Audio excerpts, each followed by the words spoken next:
Thank you for inviting me to be here today. I'm especially pleased to participate in the Shanghai Bund Summit because of what these discussions represent for me. I'd like to share my perspective. When I first came to China in 1984, there were no financial markets to speak of. 5 years later, I was lucky enough to work with a small team of 7 smart and patriotic Chinese who were on a mission to bring a stock market to China. That small group, the Securities Exchange Executive Council, had no financial resource to speak of and built that stock exchange, which is in Shanghai. Since then, I've watched and have been able to contribute in some small ways to the development of the financial markets and the skills of the Chinese people in dealing with them. And it has been joyous for me. The mere fact that I, as an American, can have very frank discussions with my Chinese friends about what is best for the financial markets cannot be taken for granted. The title of this conference, Financial Cooperation and Reform in a Changing World Order, while innocuous sounding, is provocative because the changing world order has unfortunately reduced cooperation. One of the biggest questions of our time is what amount of cooperation will exist between the United States and China as the world order changes.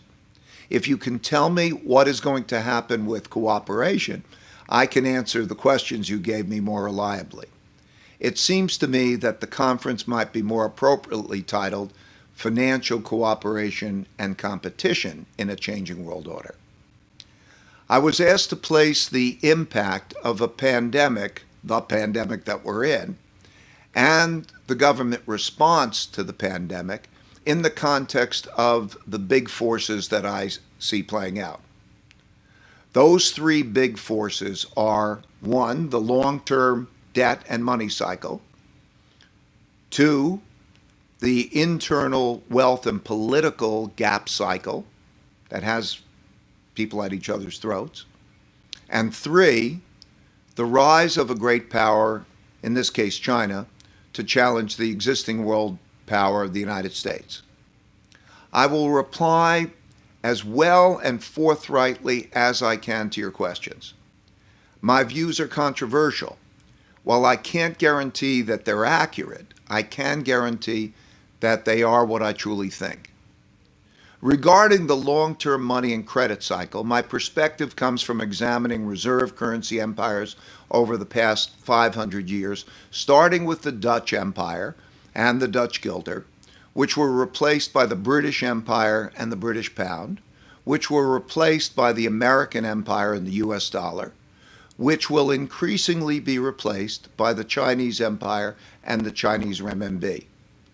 To me, the changes in the world order that we've been experiencing are similar to those that have happened in the past. The last big change in the world order happened in 1945 after the U.S. won World War II and was clearly the richest and most powerful country in the world. As a result of being in that position, the U.S. dollar became the world's leading reserve currency. Because the dollar was the leading world's reserve currency, naturally foreigners, including Chinese, wanted to save in it. And that gave the U.S. the exorbitant privilege of being able to borrow in dollars to finance its debt. It originally did that using paper dollars that were convertible to gold. So dollars were like checks in a checkbook having no intrinsic value, and the gold in storage was like the money in the bank. Over the decades that followed, the U.S. created much more debt than it had money in the bank, and so in 1971, it had to default on its obligation to make payments in gold. The dollar then was devalued. The world went into a dollar-denominated fiat system. A big inflation wave occurred for the next decade, and there was a continuation of a debt acceleration until 2008, when the Federal Reserve pushed interest rates to 0 and could no longer stimulate any more by lowering interest rates. The 2 charts shown here convey the cycle I'm referring to. Note that in the top chart, the debt levels were high both in the 2008 period and in the 1929 to 1930 period. In both cases, interest rates hit zero, as shown in the blue line in the lower chart, and the printing of money and buying financial assets by the central bank began in a big way, as conveyed by the red line. In other words, the period of debt creation and big debt monetization that began in 2008 was like that which began in the early 1930s. As you know and can see in the chart, the COVID-triggered downturn in the world economy led to massive increases in debt creation and debt monetization in the United States and in other leading reserve currency countries. There is no doubt that this will continue even after COVID disappears, as large deficits that have to be monetized will exist.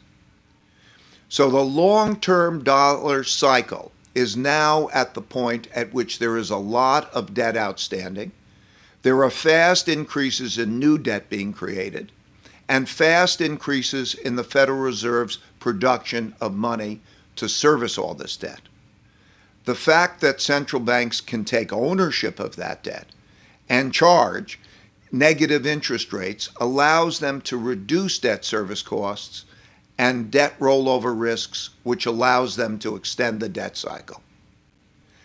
By studying history, one can see that these big debt cycles have existed throughout time, and in the past, they have always led to central banks monetizing debt and devaluing currency, and they have always radically changed the world credit system, which is the backbone of the capital markets. That is because bonds are promises to deliver currency. So when the currency is devalued, the debt markets are threatened. U.S. bonds are promises to receive U.S. dollars.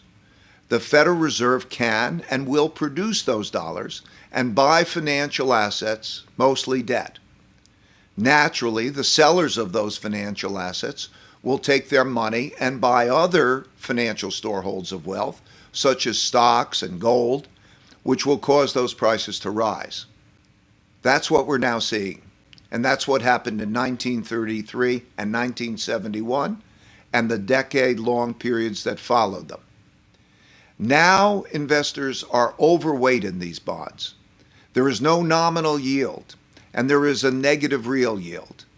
Plus, a lot more new debt and new money will be created. So why would anyone want to hold these bonds? It doesn't make sense to me. These circumstances exist at a time that the dollar is still the world's reserve currency and the basis of most debt and lending in the world. That's risky. Don't get me wrong.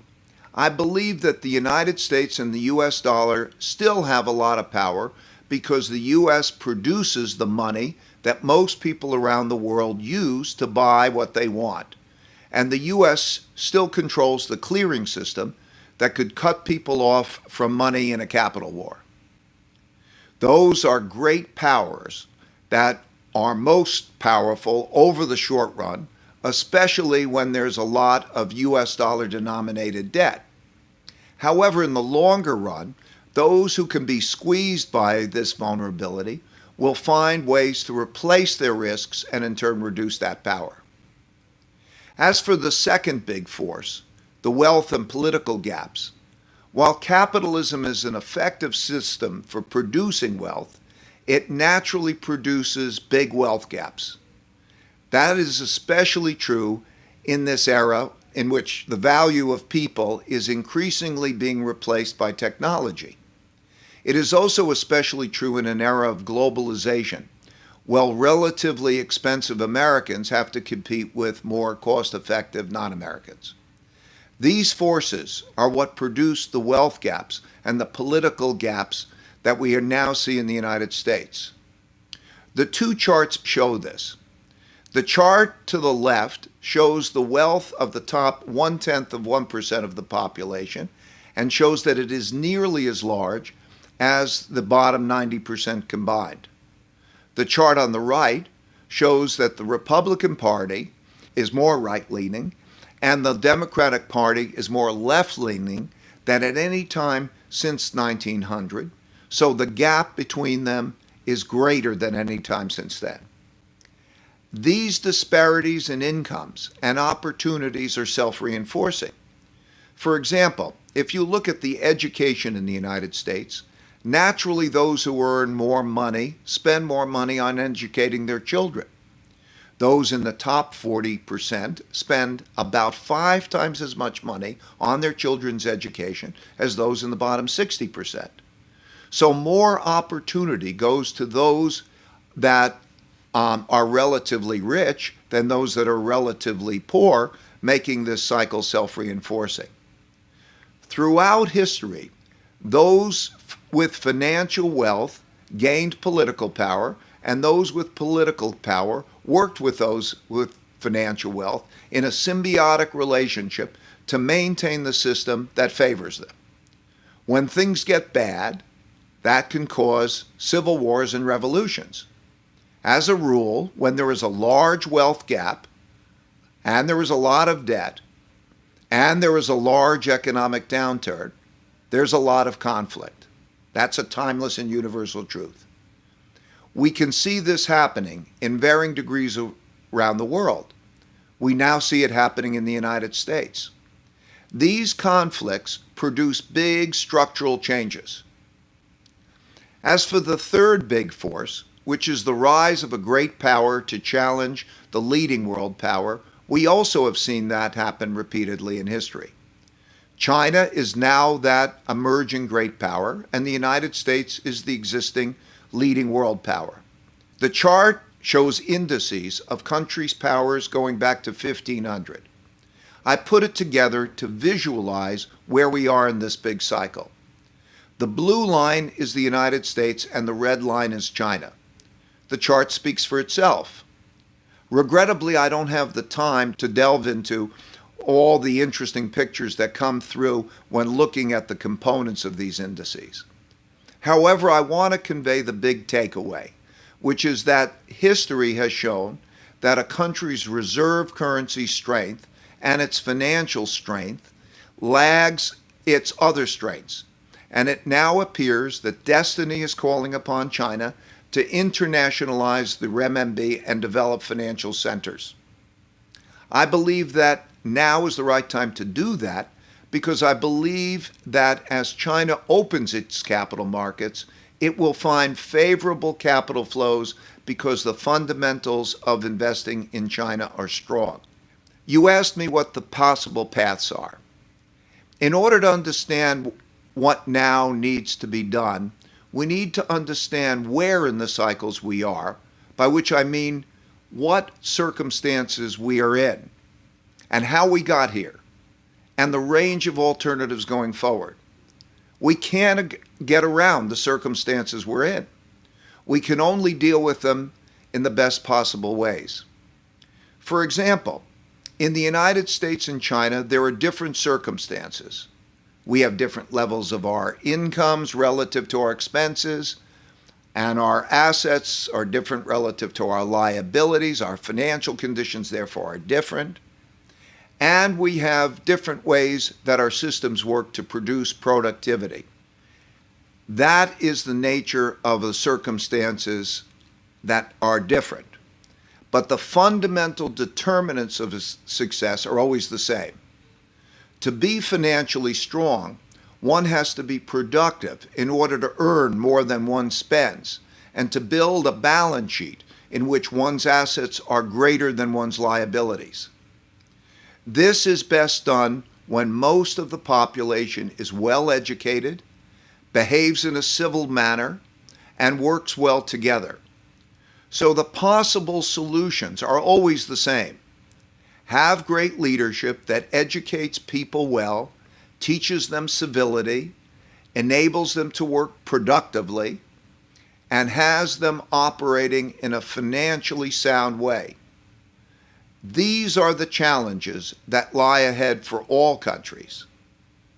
Thank you for having me here today.